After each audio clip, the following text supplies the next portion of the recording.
오늘 말씀의 주제는 포도나무와 가지입니다. 포도라고 하는 단어를 계속 반복해서 여러분이 듣게 될 텐데, 포도 참 맛있는 과일이죠. 저도 포도, 귤, 아마 여러 과일들 중에 아마 가장 좋아하는 과일인데요. 포도나무 한 그루에 포도송이가 몇 송이 정도 보통 달릴까요? 여러분이 한번 생각을 해보십시오. 우리 시골 집이나 곳곳에 이렇게 포도 가꾸는 농장들을 우리가 보게 되는데, 보통 이 포도나무 한 그루에 포도송이가 주렁주렁 이렇게 달리는데, 적으면 한 50송이에서 많으면 한 100여 송이 달리는 게 일반적입니다. 맞죠? 그런데 전북 고창에서 포도농사를 짓는 희성농장의 도덕현 대표라고 하는 분이 있습니다. 이분은 유럽의 야생 포도와 야생 들포도와 그리고 또 무슨 포도죠? 어떤 포도를 접붙여 가지고 한 13년 전에 나무젓가락 같은 묘목을 심어서 지금 한 13살 정도 나이가 됐는데, 이 포도나무 한 그루에서 여러분이 생각하는 상상 이상의 포도 열매가 맺힙니다. 제가 좀 전에 보통 한 100여 송이 많아봐야 이렇게 맺힌다고 했죠. 그런데 그 포도나무에는 한 그루에 4,000송이가 열립니다. 여러분이 나중에 인터넷 검색해서 4,000송이만 이렇게 딱 쳐도 전북 고창의 이 포도나무 이야기가 나옵니다. 엄청나죠? 그래서 이 한 그루에서 4,000송이가 달리니까 그 면적이 어느 정도 되겠어요? 축구 경기장 한 반 정도 한 그루가 차지한다고 합니다. 그래서 이분은 나무를 많이 심는 것이 아니라 나무가 한 열 몇 그루밖에 안 되는데 보통 한 그루에서 1,000송이, 1,500송이. 일본에서 3,000송이가 달려가지고 기네스북에 올라갔습니다.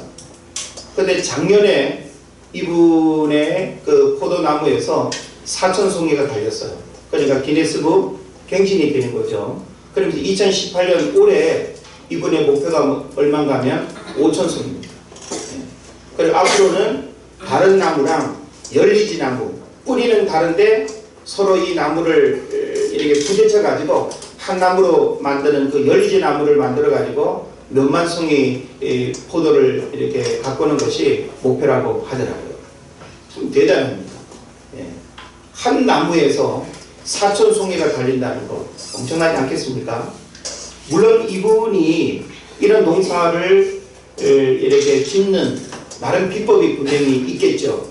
일반적인 퇴비법으로는 분명히 불가능할 텐데, 일반 퇴비를 이렇게 쓰지 않고요, 식물성 퇴비를 쓰고, 그리고 가지치기도 거의 하지 않고 자연 상태로 자기가 뻗어가고 싶은 대로 그냥 이렇게 키운다라고 이야기합니다.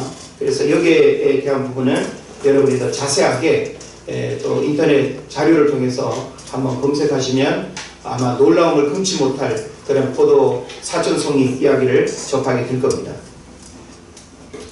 자, 제가 왜 이 이야기부터 먼저 말씀을 드리는가 하면, 우리가 성경을 보게 되면 1절에서 나는 뭐뭐다 라고 이렇게 표현하고 있죠. 예수님께서 하시는 말씀이에요. 나는 참 포도나무요, 내 아버지는 농부라, 이렇게 표현하고 있습니다. 나는 뭐뭐이다 라고 할 때 헬라어로는 에고, 에이미 라고 이렇게 말합니다. 나는 뭐뭐이다. 성경에 보면 예수님이 자신을 에고, 에이미, 나는 뭐뭐다 하고 이렇게 참 다양한 표현을 하고 있어요. 오늘 본문에서는 나는 참 포도나무다 이렇게 표현하고 있지만, 우리가 성경 곳곳을 보게 되면 예수님께서 나는 생명의 떡이다, 세상의 빛이다, 양의 문이다, 나는 선한 목자다. 나는 부활이다. 나는 생명이다. 이렇게 말씀하고 있다는 사실 믿으시면 아멘. 네. 오늘 본문에서는 예수님이 에고에이미 다양한 자기 표현을 하면서 예수님께서 오늘 본문에서는 나는 참 포도나무다 라고 하는 이 단어를 소개하고 있습니다. 사실 오늘 모든 사람들은 다 자기 PR의 시대라고 이렇게 말할 수 있죠. 자신의 어떤 독특한 강점, 자신의 캐릭터를 어떻게 드러내느냐에 따라서 상대방이 나를 인식하고 나에 대한 가치가 달라진다라고 하는 사실을 우리가 이해할 수 있습니다. 그런 면에서 나는 박병국이요 이름 석자를 말하는 것이 아니라 나는 이런 삶을 살아가는 누구요 라고 이렇게 하면서 참 예수님이 이 자신을 표현하는 이 하나하나의 단어만 우리가 묵상해 봐도 아 그분이 어떤 분인가 라고 하는 사실을 깊은 함축적 의미를 우리가 이해할 수 있는 겁니다. 그런 면에서 여러분은 자신을 어떻게 PR할 수 있겠습니까? 나비와 벌과 파리가 서로 자기 PR, 자기 자랑을 하게 됐어요. 나비가 뭐라고 자기를 PR했을까요? 야 이놈들아 이렇게 예쁜 날개에 너희들 있어? 이렇게 자기를 PR했어요. 그랬더니까 벌이 야 이놈들아 너 이렇게 날카로운 푹 쏘는 침이 있어? 하면서 또 자기를 PR했습니다. 그랬더니까 이 파리가 좀 자기는 별로 이렇게 말하기가 좀 쑥스럽고 자랑할 게 별로 없는 것 같아요. 그래서 마지막 좀 부끄러워도 뭐라고 말했는가면 야 이놈들아 니들이 똥맛을 알아? 참 웃기는 이야기일 수 있지만 우리들 스스로가 자기를 어필하고 PR이 뭡니까? 피할 것은 피하고 알릴 것은 알리고 적당하게 자기를 잘 PR하는 사람이 오늘 이 시대 좋은 인간관계와 자신의 가치를 상대방에게 아름답게 드러내는 기회가 될 줄로 믿습니다. 자, 그래서 오늘 1절부터 8절까지 내용을 보면 나는 포도나무다 라고 이렇게 소개하는 이 단어가 7번 반복되고 있습니다. 그리고 7번 반복된다는 것은 7이라고 하는 숫자가 강조되기보다는 그만큼 포도나무에 대한 특별한 의미를 예수님이 담고 싶은 거죠. 포도나무를 통해서 예수님 자신이 누구인가라고 하는 사실을 드러내고 싶다는 거예요. 예? 그래서 성경에서 이 포도나무는 누구를 의미하는가 하면 이스라엘 자체를 포도나무로 비유합니다. 그리고 오늘날 저와 여러분 구원받은 영적 이스라엘 모든 백성들도 다 포도나무인 줄 믿으시기를 바랍니다. 그래서 우리가 성경을 보게 되면 이사야서 5장 2절이라든지 또 4절 그리고 예레미야서 그리고 호세아서 등의 말씀을 보게 되면 하나님께서 이스라엘 백성들을 포도나무로 삼으시고 그 포도나무 된 이스라엘 백성들에게서 열매를 원한다는 거예요. 그런데 선지자를 통해서 하나님 하시는 말씀 뭐예요? 이놈들아 하나님이 그토록 원하는 그 극상품 포도는 맺지 못하고 들포도 열매를 맺고 열매 없는 그런 모습으로 살아가는 것을 하나님이 선지자를 통해서 책망하는 이 내용이 이사야서에 또 예레미야서에 호세아서에 구약에 참 많이 이렇게 언급되고 있다라고 하는 사실을 우리가 보게 되는 겁니다. 자, 그런데요 여러분 포도나무는 이렇게 보기 힘든 나무는 아니니까 여러분 포도나무는 열매도 좋아하시지만 포도나무에 대한 이해는 여러분이 잘 하고 있을 텐데요. 사실 포도나무는 매력이 그렇게 많지 않습니다. 왜 매력이 많지 않은가 하면 포도나무는 건축 재료로도 부적합합니다. 나무라고 하는 그런 측면에서 보면 포도나무로 만든 책상, 포도나무로 만든 테이블 그런 거 보셨나요? 없습니다. 그러니까 이 포도나무의 가치는 어디에 있는가라고 하는 사실을 오늘 우리가 들여다볼 수 있어야 된다는 얘기예요. 이 얘기는 하나님이 저와 여러분을 포도나무로 삼으셨고 그리고 이스라엘 백성들도 역시 하나님이 포도나무로 삼으셨는데 포도나무 된 우리에게 하나님이 정말 원하시는 것이 무엇인가라고 하는 사실을 중요하게 깨뜨려 볼 수 있어야 된다는 거예요. 그래서 오늘 우리는 이 포도나무를 생각하면서 포도나무는 건축 재료로도 부적합하고 액세서리로도 부적합하고 장식용이나 관상용으로도 부적합합니다. 여러분 가정에서 많은 화초들 이렇게 가꾸시는데 포도나무 관상용으로 가꾸시는 분 있나요? 가꾸기 어려워서가 아니라 자꾸 그냥 뻗어나가는 그 포도나무 이렇게 가꾸는 것이 쉽지 않습니다. 그리고 포도나무는요, 요즘 이제 이 5월달에는 작은 송이가 이제 꽃을 피우면서 알갱이로 변하는 요철이거든요. 포도나무 꽃 여러분 예쁘던가요? 할미꽃, 메밀꽃, 뭐 감자꽃 심지어 그런 것들은 꽃이 그래도 괜찮고 이뻐요. 볼만해요. 그런데 이것도 꽃인가 싶을 만큼 포도꽃을 보면 아주 별 볼 일 없습니다. 꽃을 보기 위해서 가꾸지도 않는다라고 하는 사실이에요. 그러니까 한마디로 말하면 이 포도나무는 오직 열매 외에는 가치가 없다는 것입니다. 할렐루야? 네. 그러니까 포도나무는 열매 외에는 가치가 없다. 이 얘기는 뭔가 하면 포도나무의 교훈의 목적은 다른 데 있지 않고 열매에 있다는 거예요. 자, 이제 우리가 예수 믿어서 10년, 20년 신앙의 열매를 더해갑니다. 하나님이 저와 여러분에게 죄 못된 교회를 섬기는 다양한 직임의 직분을 하나님이 주셨어요. 우리는 하나님 앞에 열매로서 하나님 앞에 우리의 신앙을 고백하고 열매로서 우리의 신앙을 말할 수 있어야지 열매 없는 신앙의 연륜, 열매 없는 신앙의 직분, 열매 없는 입만 무성한 나뭇잎파리가 아니라 말만 많고 입만 무성한 그 나무로 우리가 존재한다고 한다면 하나님은 필요 없다는 거예요. 하나님은 교회도 그렇고 우리 개인도 그렇고 구원받은 모든 영적 이스라엘은 포도나무와 같아서 포도나무에 있어서 열매 외에는 아무런 의미가 없고 가치가 없다는 거예요. 그래서 물론 오늘 이 시간에 하나님이 어떤 열매를 원하시는가라고 하는 열매 하나하나에 대한 메시지도 사실은 굉장히 중요한데 이 이야기는 아마 다음 시간으로 제가 미뤄야 될 것 같아요. 그러나 중요한 한 가지는 뭔가 하면 하나님은 그 어떤 것보다 저와 여러분의 삶 속에 주님이 원하시는 신앙의 열매, 직분의 열매, 신앙의 연륜의 열매, 적어도 우리가 하나님의 교회를 섬긴다고 하면 그 섬김의 신앙의 열매들이 하나님 앞에 고백되어져야 될 거 아닙니까?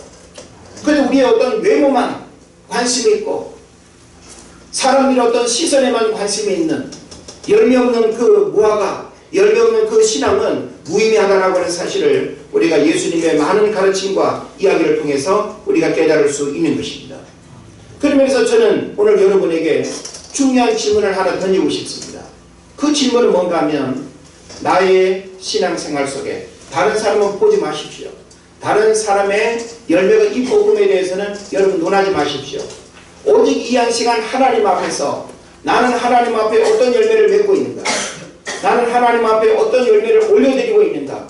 이 열매에 대한 부분들만 진지하게 고민하고 우리 신앙의 자리를 돌아볼 수 있는 시간 되기를 바랍니다.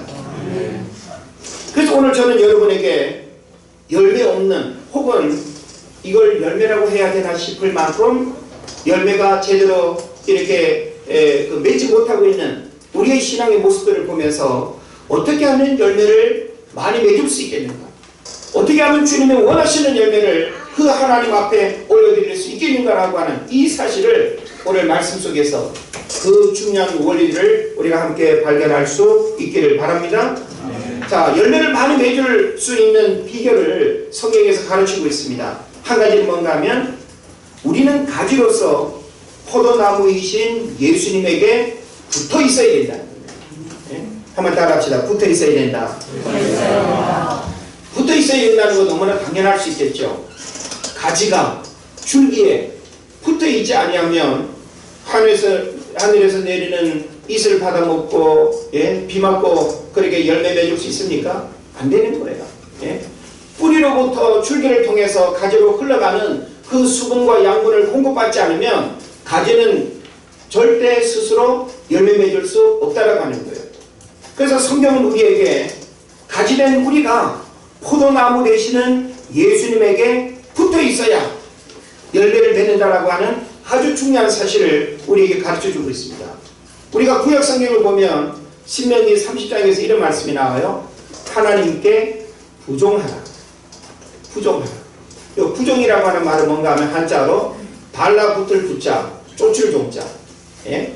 여름철 우리 모내기 옛날 시절 생각해 보면 예? 농가에 한번 들어갔다 나오면 뭐가 달라붙어요? 버머리가 달라붙죠. 핏바람 없는 버머리. 예? 그래야 된다는 거예요. 하나님께 부종하라. 달라붙을 붙자, 쫓을 종자. 달라붙어가지고 그 주인이 논으로 들어가든지 참 먹으러 가든지 어딜 가든지 예? 붙어서 돌아다니면 계속 핏바람 먹는 거예요. 우리는 하나님께 부종해야 된다는 거예요. 예? 그 개념을 신약성경 요한복음 15장에서는 포도나무 비유로 가지된 우리들이 예수님께 달라붙어 있어야 된다. 예? 기분 나쁘면 도망가고 예? 우리의 신앙이 감정 따라 기분 따라 하나님을 믿고 안 믿고 선택하고 그렇게 가지고는 안 되는 거예요. 예? 우리가 한번 하나님을 믿기로 결심하고 참 감람나무 된 우리들이 돌 감람나무 된 우리들이 참 감람나무 되시는 그 주님께 접붙임을 통해서 딱 달라붙었으면 끝까지 가는 거예요. 할렐루야. 예. 우리의 신앙을 쉽게 포기하고 변질시키고 여러분의 신앙이 그리스도로부터 분리돼서 멀어지면 멀어질수록 우리는 세속적인 그 삶에 물들 수밖에 없고 영적인 축복의 은혜들을 경험할 수 없다라고 하는 사실을 깨달으시기를 바랍니다. 그래서 2절과 4절을 보십시오. 붙어있지 아니하면 4절에서도 붙어있지 아니하면 계속 강조하고 있지 않습니까? 예? 그러니까 붙어있어야 된다라고 하는 사실을 강조하면서 붙어있지 아니하면 안 된다는 것이죠.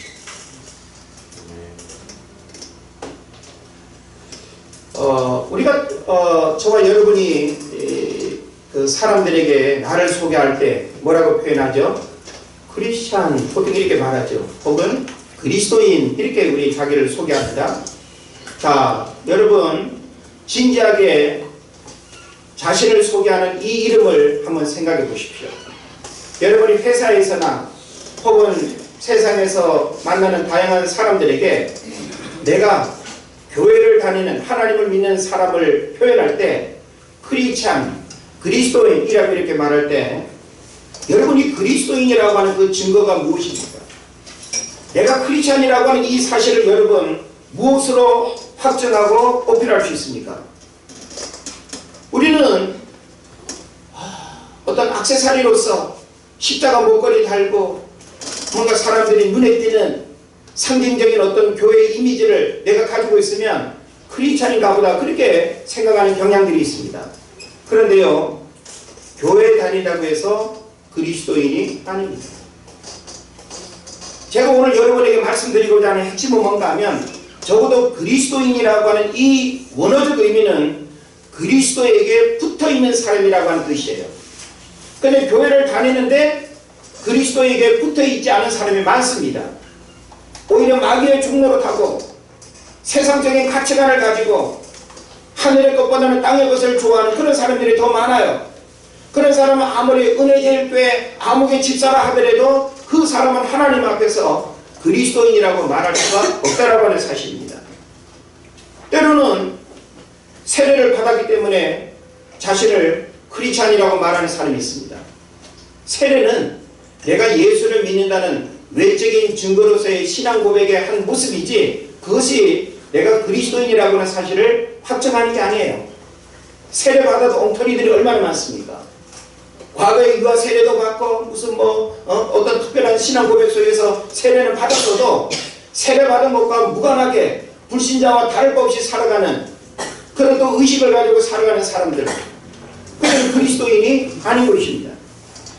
교회에서 결혼 예식을 한 사람도 그리스도인이 아닙니다. 주일 예배에 참석했다고 해서 그리스도인이 아닙니다. 헌금을 많이 하고 혹은 내가 교회를 세우는 일에 혁혁한 봉사와 헌신을 했다고 해가지고 그 사람을 그리스도인이라고 말할 수 없다는 것입니다. 그래서 핵심은 그리스도인은 그리스도에게 속해 있는 사람이 그리스도인인 것입니다. 할렐루야. 그래서 오늘 우리는 그리스도에게 속해 있다라고 하는 이 사실, 이 말씀은 오늘 본문에서 예수님에게 붙어 있어야 된다라고 하는 이런 개념으로서 우리가 이해를 해야 되는 것입니다. 그래서 우리가 로마서 11장 17절 18절을 보게 되면 이런 말씀이 있죠. 또한 가지 얼마가 꺾였는데 돌 감람나무인 내가 그들 중에 접붙임이 되어 참 감람나무 뿌리의 진액을 함께 받은 자가 되었은즉 그 가지들을 향하여 자랑하지 말라. 자랑할지라도 내가 뿌리를 보존하는 것이 아니요 뿌리가 너를 보존하는 것이다.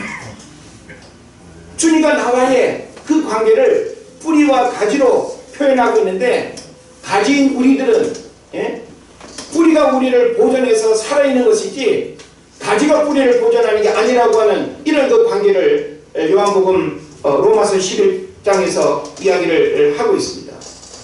그래서 오늘 우리는 그리스도로부터 분리된 삶, 설령 내가 교회는 출입하면서도 그리스도에게 속해 있다라고 하는 이런 어떤 신앙 고백과 이런 삶이 없다라고 한다면 그 신앙은 가짜입니다.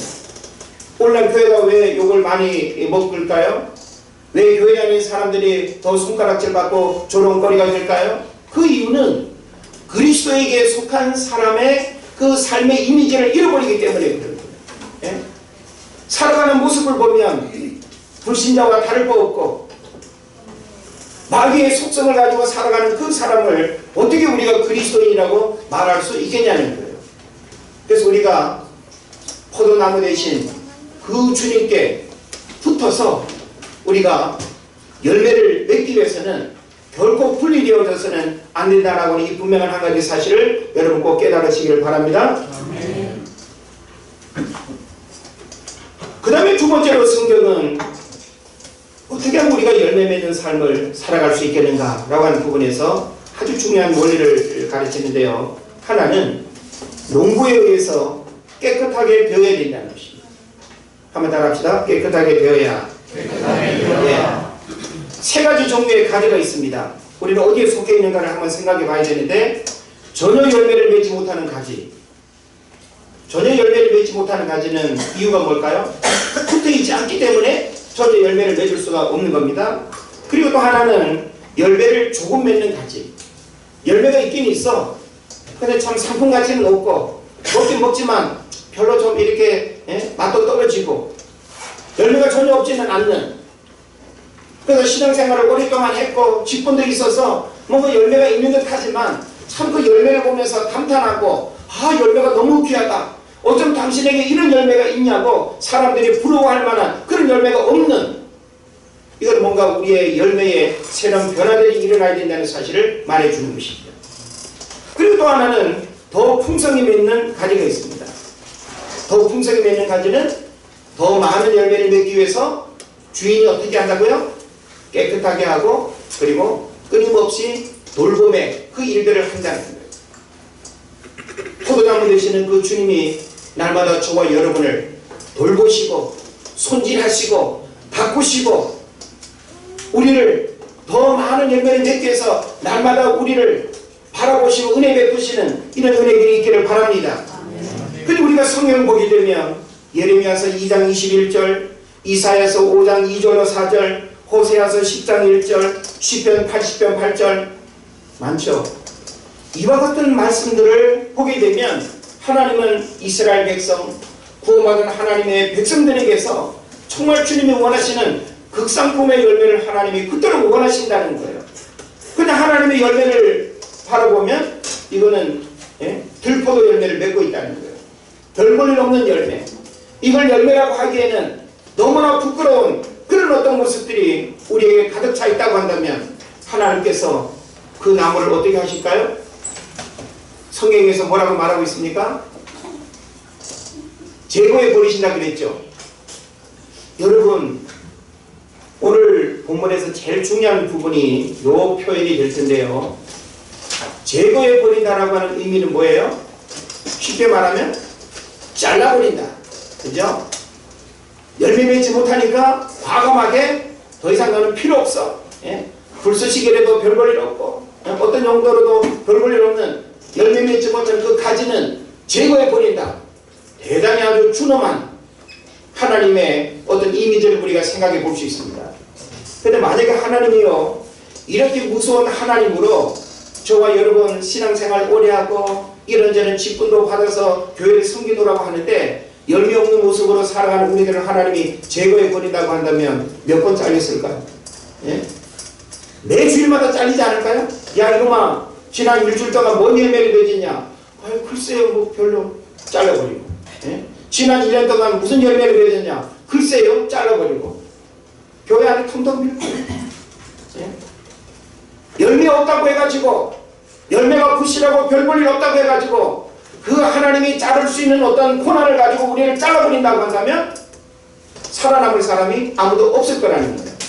그런데요 오늘 본문의 요 단어를 여러분 조금 달리 이해할 필요가 있습니다. 제가 주중에 포도나무의 비밀이라고 하는 요 브루스 윌킨슨이 쓴 책을 읽으면서 포도나무에 대한 새로운 깨달음을 또 이렇게 접했는데 원래 이 성경에서 그리고 히브리 이 문학에서는 제거해 버린다라고 하는 요 단어는 우리가 지금 우리말로 표현된 요 의미로서 잘라버린다, 없애버린다 이런 과격한 의미의 단어가 아니라는 것입니다. 원래 요 단어는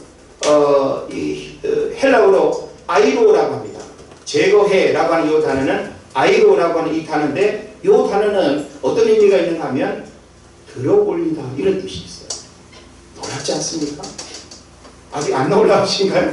왜 그런가 하면요 잘 들으세요. 오늘날 우리는 이 포도 재배 방법이 아주 과학영농으로 기술이 좋아져 가지고 뭡니까 비닐도 씌우고 해가림도 하고 뭐 별의별 아주 방법으로 포도를 잘 가꾸지 않습니까? 근데 원래 포도는 땅을 그냥 기어다니면서 포도가 열매를 맺었대요. 그러니까 여러분 생각해 보세요. 가지가 뻗어가는 이 포도나무가 바닥을 기면서 열매를 맺으니까 비가 오고 또 이렇게 잎이 무성하고 하면은 그 열매가 제대로 맺을 수 있어요? 없어요? 없죠. 이파리가 지저분해질 수도 있고요. 포도송이가 더러울 수도 있고요. 곰팡이가 생길 수도 있고요. 그렇지 않습니까? 그러면 포도 열매가 제대로 맺혀지지 않고 그리고 부실한 그 열매는 주인이 어떻게 하는가 하면 들어 올립니다. 가지를 들어 올립니다. 가지를 들어 올리면 어떻게 될까요? 통풍이 되고 그리고 열매가 제대로 맺는 거예요. 이 얘기는 뭔가 하면 하나님께서 예수님께 우리가 가지된 우리들이 붙어 있지 않다고 해가지고 열매가 부실하고 열매가 부족하다고 해가지고 하나님이 제거해 버린다고 한다면 살아남을 사람이 아무도 없다라고 하는 거 여러분 이해하시죠? 그냥 하나님은 그렇게 잔인한 하나님이 아니라는 거예요. 하나님은 끊임없이 우리를 기다리시고 열매 맺기를 원하시고 우리의 어리석음, 우리의 부족함, 우리의 연약함 하나님이 다 알고 계십니다. 비록 지금은 열매가 없고 비록 지금은 열매 맺을 만한 그런 신앙의 연륜이 있는데도 불구하고 그 열매가 없는 것에 대해서 하나님이 안타까워하시지만 하나님은 열매 없다고 해가지고 당장 가위질 하시는 분이 아니라는 거예요. 어떻게 하셔요? 들어올리신다. 따라합시다. 들어올리신다. 들어올리다, 집어올리다. 그래서 받침대를 세워주고 가지를 잡아주고 지저분한 것을 청소해주고 이게 바로 주님이 하시는 일입니다.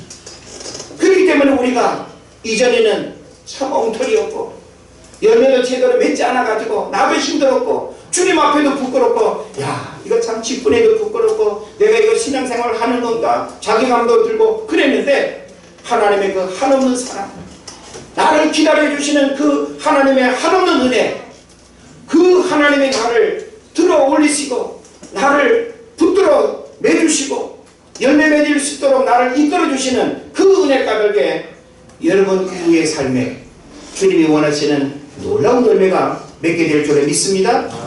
그래도 우리가 이 열매를 맺기를 위해서는 하나님이 깨끗하게 하시는 수고와 제거해 버린다라고 하는 잘라버린다라고 하는 의미로 여러분 이해하면 곤란합니다. 그냥 우리가 성경 원문을 그냥 성경을 읽으면 그냥 잘라버리고 이렇게 우리가 이해할 수 있지만 요 의미 속에는 바로 들어올린다. 예. 그리고 가지를 잡아준다라고 하는 이런 의미들을 여러분이 잘 깨달아야 되는 것입니다. 그런데 하나님께서 이렇게 열매 맺도록 우리를 이렇게 들어올리는 그 과정을 성경에서는 뭐라고 말하는가 하면 징계라고 말합니다. 징계를 여러분 부정적인 단어로 받아들이지 마십시오. 우리가 징계가 없으면 우리는 신앙생활에 많은 고난과 어려움을 겪을 수밖에 없습니다. 신명기 8장 5절을 보면 너는 사람이 그 아들을 징계함 같이 내 하나님 여호와께서 너를 징계하시는 줄 마음에 생각하고. 징계는 단순히 요거도 먹고 회초리 맞는 그런 차원이 아니에요. 하나님이 저와 여러분을 징계하시는 이유가 뭘까요? 하나의 시련과 연단의 과정입니다. 집어 올리는 이 과정은 바로 징계의 과정인 거예요. 열매 맺지 못하는 우리를 하나님께서 붙들어 주시고 들어 올리는 이 시간은 징계의 그런 과정이라고 하는 사실을 여러분 깨달으시기를 바랍니다. 그래서 히브리서 12장에서 이 징계와 책망에 대한 부분들이 강조되고 있죠. 예? 그러면서 히브리서 12장 11절에서는 이 징계를 통해서 의와 평강의 열매를 맺는다고 성경이 말씀하고 있는 거예요. 예? 징계를 통해서 결과적으로는 의와 평강의 열매를 맺는다는 거예요. 예? 그러니까 우리가 하나님 앞에 불성실하고 어떤 불신앙 때문에 열매 맺지 못하는 그런 어떤 연약함을 가지고 있다면 하나님 자수해서 징계를 받으면 얼마나 좋을까요? 그런데 교회에서 목회자가 목회적으로 징계를 잘 안 하기도 하지만 징계를 내리려고 하면 어떻게 해요? 다 달아나는 거죠. 다른 교회 가고 교회 안 나오고 숨어버리고. 하나님께서 나에게 징계를 하시는 걸로 알고 그 징계를 잘 받아들이면 그 징계는 더 풍성한 극상품의 열매를 맺는 기회가 된다는 사실을 여러분 믿으시기를 바랍니다. 그래서 성경은 우리에게 두 가지 아주 중요한 가르침을 주고 있습니다. 징계와 가지치기라고 하는 거예요. 징계는 우리가 어떤 잘못 때문에 받는 게 징계입니다. 그럼 우리는 이 징계를 받는 시간에 뭐가 필요할까요? 회개와 기도가 필요한 거예요. 네. 여러분이 징계를 받을 때는 하나님 앞에 잘못된 부분들을 발견하고 인정하고 그것을 고백하고 돌이키는 이런 회개의 역사들이 필요하다는 거예요. 믿습니까?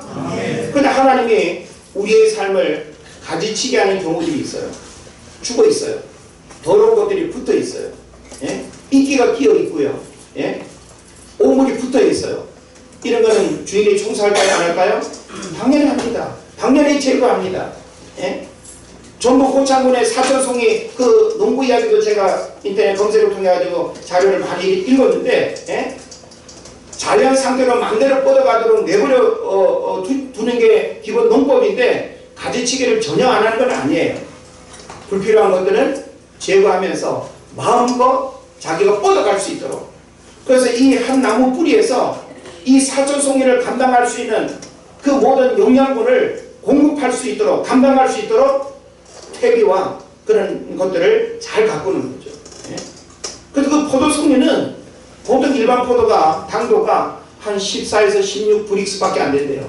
그래서 이 포도는 20브릭스가 됩니다. 그래서 사천송이를 작년에 한 마트에서 전부 다 수매를 해갔대요. 2천만원. 그러면 2천만원 나누기 사천송이 하면 한 송이에 한 5천원꼴. 한 송이에 5천원꼴. 적지 않죠. 단순히 어떤 돈의 가치를 말하기 이전에 그 가치 있는 열매를 맺기 위해서는 농부가 얼마나 불철주야 그 나무의 마음을 이해하고 어떻게 하면 이 나무가 행복하게 열매 맺을 수 있을까를 고민하면서 나무 입장에서 나무에게 필요한 것들을 해결해주고 도움을 주는 거예요. 하나님도 마찬가지입니다. 하나님은 저와 여러분을 너무나도 잘 알아요. 오늘 우리 삶에 필요한 것이 무엇인지 알고 열매 맺지 못하는 장애물이 무엇인지 하나님 너무나 잘 알고 무엇을 잘라버리고 무엇을 털어버리고 무엇을 벗겨버려야 되는지 하나님이 다 잘 아시는 거예요. 그런 면에서 우리는 더 좋은 열매를 맺기 위해서 징계라고 하는 것과 가지치기라고 하는 이 일이 주님으로부터 끊임없이 말씀으로 기도로 예배를 통해서 다듬어지는 이런 은혜의 역사가 있기를 바랍니다. 그리고 마지막 우리가 깨달아야 될 아주 중요한 메시지는 뭔가 하면 열매 맺기 위해서는 세 번째로 주 안에 거함을 연습해야 된다는 거예요. 주 안에 거함을 연습해야 된다. 세상에서 제일 살기 좋은 동네가 어디예요? 인천 주안이죠. 주안. 주안에 거하는 것. 원정동도 진짜 살기 좋습니다. 주안 다음으로. 우리가 주님 안에 거해야 돼요. 근데 사실 이 말의 의미를요, 오늘 여러분에게 간단하게 설명하고 마치겠는데, 우리가 주 안에 거한다는 게 뭘까요? 주 안에 거한다라고 하는 것은 주님의 말씀 안에 살아가는 거예요. 하나님의 말씀이 여러분에게 무엇을 명령하셨습니까? 하나님의 말씀이 여러분의 삶에 무엇을 권하셨죠? 하나님의 말씀이 여러분에게 명령하고 하나님의 말씀이 여러분의 삶에 원하는 바대로 여러분이 살아가고 있다고 한다면 주님 안에 거하는 거예요. 할렐루야. 그런데 분명히 하나님의 말씀이 우리에게 이렇게 하면 안 돼, 이 길로 가면 안 돼, 이렇게 순종하고 이렇게 하나님을 사랑하고 하나님의 말씀 앞에 헌신해야 된다는 것을 가르쳐줬는데도 불구하고 하나님의 말씀을 벗어나서 내 마음과 생각대로 살아간다면 이런 열매를 맺을 수가 없다는 겁니다. 할렐루야. 우리가 주님이 원하시는 열매를 맺는 것은 어려운 듯 하면서도 쉽고 단순한 거예요. 여러분 생각해 보세요. 이게 어렵습니까? 주님 안에 거하고 주님의 그 깨끗함의 손질을 우리가 받기만 하고 그리고 그분께 우리가 붙어있기만 하면 되는데 그게 뭐가 어렵습니까? 그런 면에서 오늘 우리는 내 신앙 속에 이와 같은 열매들이 어떻게 맺어지고 있는가라고 하는 이 사실만 오늘 이해했으면 좋겠어요. 내 신앙생활 속에 그 열매의 내용은 다음에 제가 얘기하겠고요. 우리가 구체적으로 어떤 열매를 맺어야 되는가라고 하는 것은 성경에 9가지 열매도 있고 뭐 여러 가지 어떤 열매들이 있어요. 근데 그 어떤 구체적인 어떤 열매보다도 오늘 우리가 맺어야 할 이 열매들이 과연 우리들 신앙생활 속에 있는가라고 하는 이 중요한 본질적인 자기 점검을 해야 된다는 사실입니다. 그래서 포도나무는 열매 외에는 가치가 없다. 가지된 우리에게 그 열매가 맺는데 가지된 우리가 열매 맺기 위해서는 세 가지의 중요한 원리를 여러분에게 말씀드렸습니다. 예수님에게 붙어 있어야 된다. 깨끗하게 되어야 된다. 주님 안에 거해야 된다. 그러기만 하면 열매 맺는 이 일은 노력해서가 아니라 자연스레 맺어지는 결과가 될 줄로 믿습니다. 그래서 하나님은 저와 여러분을 통해서 영적 포도나무 한 그루가 되어서 그 전북 고창군의 그 사천송이 포도처럼 여러분에게도 그 열매가 맺어졌으면 좋겠어요. 올해는 5천송이 목표를 하고 있고 내년에는 6천송이까지 목표를 한대요. 미친 것 같아요. 그런데 대단하지 않습니까? 되어질 것 같아요. 막연하게 어떤 그냥 꿈만 꾸는 게 아니에요. 그 열매를 위해서 얼마나 노력하고 얼마나 그 포도나무에 대한 특별한 애정을 갖겠습니까? 하나님은 그 이상의 마음을 저와 여러분을 바라보고 계시다는 사실을 믿으시길 바랍니다. 하나님은 여러분을 통해서 정말 그 누가 생각지 못한 엄청난 삶의 열매들을 맺기를 원하세요. 그래서 제가 다음 시간에는 구체적으로 우리가 맺어야 할 열매에 대한 부분들을 나누겠고 오늘은 이와 같은 열매에 대한 부분들을 우리가 점검하면서 열매 없는 우리의 신앙을 하나님 앞에 돌아보고 하나님 내가 헛수고를 했습니다. 헛시간을 살아왔습니다. 내가 하나님을 믿노라 하면서도 열매 없는 이 신앙을 하나님 얼마나 안타까워하시고 얼마나 하나님 속상하셨습니까? 하나님 나를 잘라버리지 마시고 나를 어떻게 해요? 들어올려 주십시오. 하나님 나를 다시 붙들어 주십시오. 바람이 통하고 열매 잘 맺을 수 있도록 하나님 역사해 주십시오. 이런 은혜들이 있기를 주 이름으로 축원을 드립니다. 기도하겠습니다.